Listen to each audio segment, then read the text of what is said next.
Come on in to Margaret McSweeney's Kitchen for Kitchen Chat, where every week you'll meet chefs, cookbook authors, foodies, gourmets, and just plain people who love to eat. And along with laughter, chat, recipes, and stories about food, you'll sometimes also hear words of inspiration, love, and hope. As Margaret always says, Kitchen Chat is food for the senses and food for the soul. So grab a cup of coffee, put your feet up on a comfy chair, and get ready to spend a little time with Margaret and her friends. Hello, everyone, and welcome to Kitchen Chat. This is your host, Margaret McSweeney, and I am just so delighted you're joining me here in my kitchen, and I can't wait for you to meet today's guest, Vicki Robin, who is the author of Blessing the Hands That Feed Us, What Eating Closer to Home Can Teach Us About Food, Community, and Our Place on Earth. So without delay, welcome to Kitchen Chat, Vicki. Thank you, Margaret. Thank you for having me in your kitchen. Oh, this is great. And listeners, I'm going to post something on the website where you can link to enter a chance to win Vicki's wonderful new book. And you'll definitely want to get a copy after hearing her incredible journey and decision to, for 1 month, to eat closer to home, to make it a sustainable effort, and what we can all learn from that, along with some great recipes. So Vicki, this is just an amazing journey you had, and I love how in your book you truly bring it back to home and how you share your own food story, and you encourage everyone to write down their own food story. Could you just touch briefly on that? Yeah, it's we don't realize. So briefly, the experiment was I decided to eat exclusively for 1 month food grown within 10 miles of my home, and in part I'm concerned about the sustainability of our global food system. I'm concerned about the diet-related diseases. I'm concerned about how much fossil fuel is used in the production of our food, and which is a non-renewable resource. You know, there's so many reasons why people are starting to turn to the idea of local food, and I wanted to test the viability of that idea. Is that something that you just sort of go to the farmer's market and buy 3 beets and think you're doing it, or is it something that we can really chew on? You know, we could live from that. So that's why I did a total local food diet with a couple of exceptions. I had oil, salt, and caffeine. Yeah, I kept those because I didn't want to do local suffering diet. I want to do local food diet. Right. So what I found was, number one, I have been a lifelong dieter. You know, you lose weight and gain it back and a little bit more, and lose that and gain it back and a little bit more. So that's been my story. I've tried, you know, all the different, you know, weight loss diets, from South Beach to Zone to Atkins to, you know, now the new one is paleo. Yeah. But I've also tuned into the ethics based and the nutrition, you know, the nutrition dictates, you know, everything from total vegan, you know, you shouldn't eat any animal products, to at the other end of the scale, there's a type of diet where they believe that you should eat lots of meat and lots of fat and lots of organs, that makes you healthier, and they have a lot of claims for that. So, you know, I realized my whole, what I put in my mouth was not governed by any sense of taste or body sense of appetite. It was totally governed by trying to conform to looking good in the culture, you know. I mean, It was okay when I was growing up. Marilyn Monroe and I were not that far apart, but, you know, you get to Twiggy or, you know, the current models, and it's really hard. Right. So I was always eating according to somebody else's latest and greatest new idea. And for me, local food is like, no, you're eating according to the seasons, according to the soils, according to the climate, according to the local prosperity of your farmers. You're eating, it's a whole different ethic. Yes. So and I will say, you know, just briefly that I lost a few pounds because it was challenging to get, you know, and I stopped overeating. That's an amazing thing. I don't overeat anymore. And my weight is stabilized pretty much. You know, I've become one of those people who year in, year out, they're the same size. Mm-hmm. And so that was a miracle, but also the hunt for food became a hunt for friends because the farmers really became my friends. Yes, and it all comes down to community, it sounds like. It certainly does. Just reaching out, and the kitchen really connects everyone. And what I love, too, is you're talking about tell your food stories and weave these memories into the story of your life. Not only is this kind of your own personal journey, but you make it interactive for the readers. And listeners, you'll love this. I never thought about making a food timeline.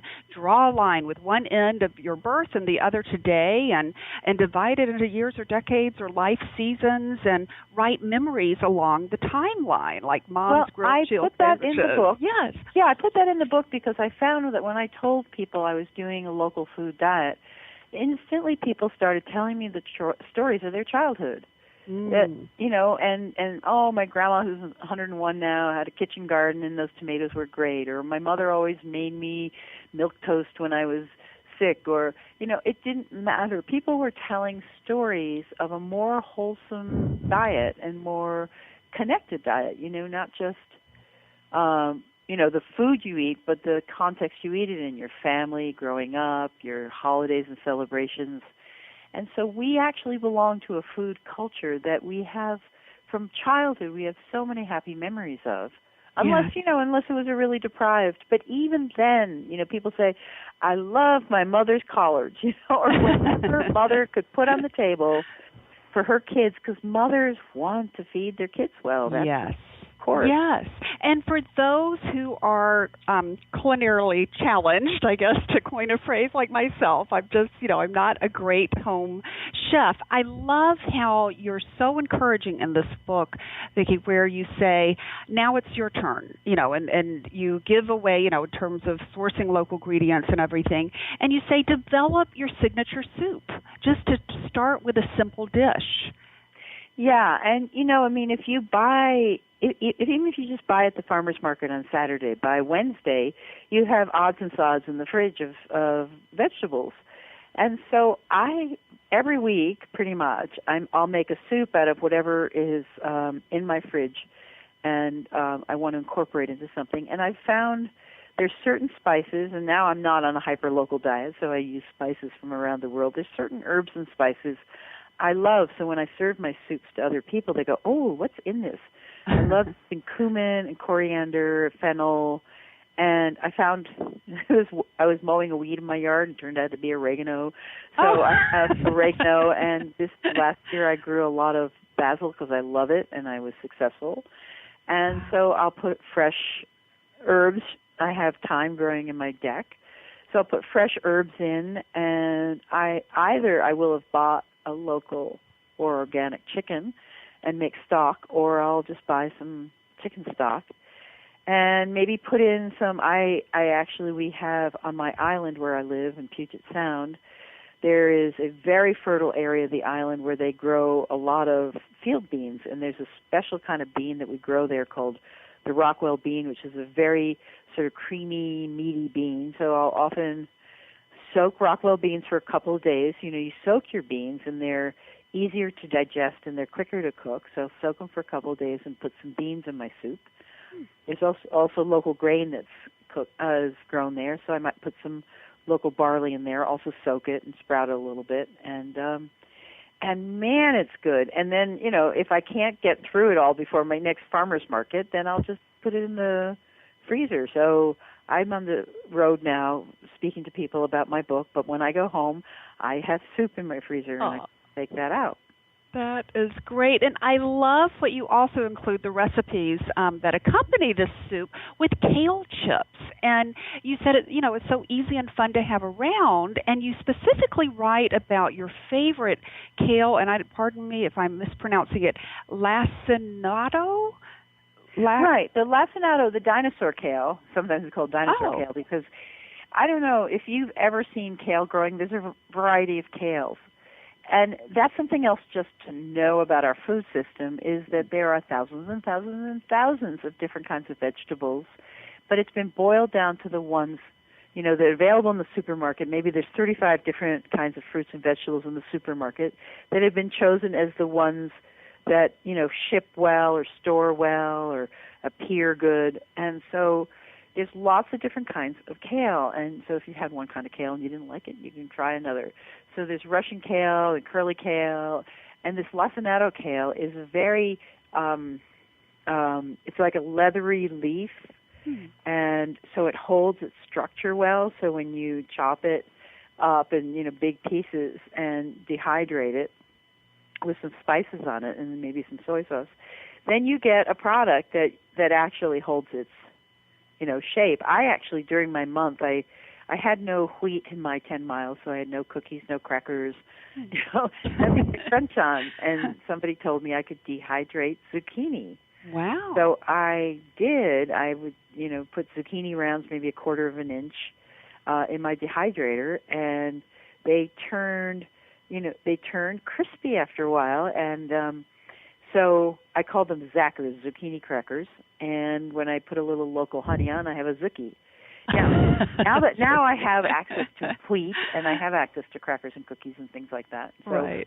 I don't make Zackers and Zuckis that often, right. but it was an adaptation. It was something, an experiment, because we all have our favorite flavors, favorite textures, and if you set a limit, then you have to get creative. If you can't have what you always eat at a certain hour of day, then you figure out what you can have, and you learn to cook. Exactly. And Vicki, I'm looking out the window from my kitchen, because I broadcast in my kitchen, and I see snow-covered Chicagoland.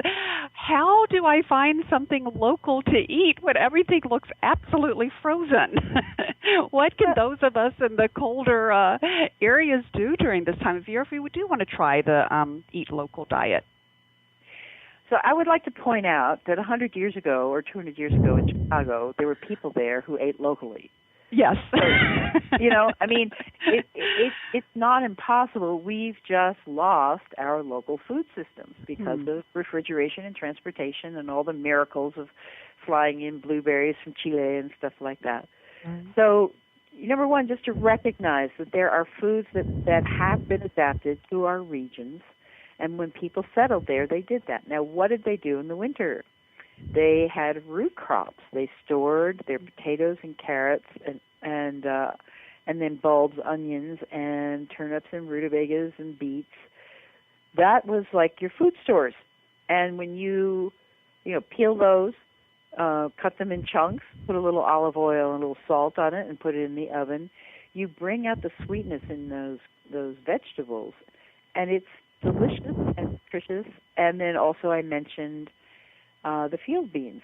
The beans and grains are naturally stored food, and so you can eat that in the winter. Also, squash. The squash is designed with especially winter squash. Summer squash has thin skin. Winter squash has a thick skin, so that will last over the winter, and by the end of the winter, it will have rotted to the point where it yields its seeds. So add squash to your soup or add squash to your roast.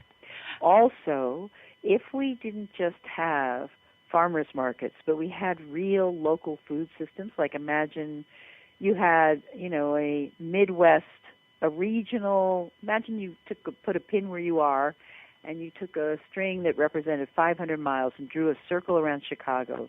You would see a very, very big food area. Yeah. And so what would happen if we had a real food system would be that we wouldn't just be eating the summer crops. We would be storing food. They would be legal.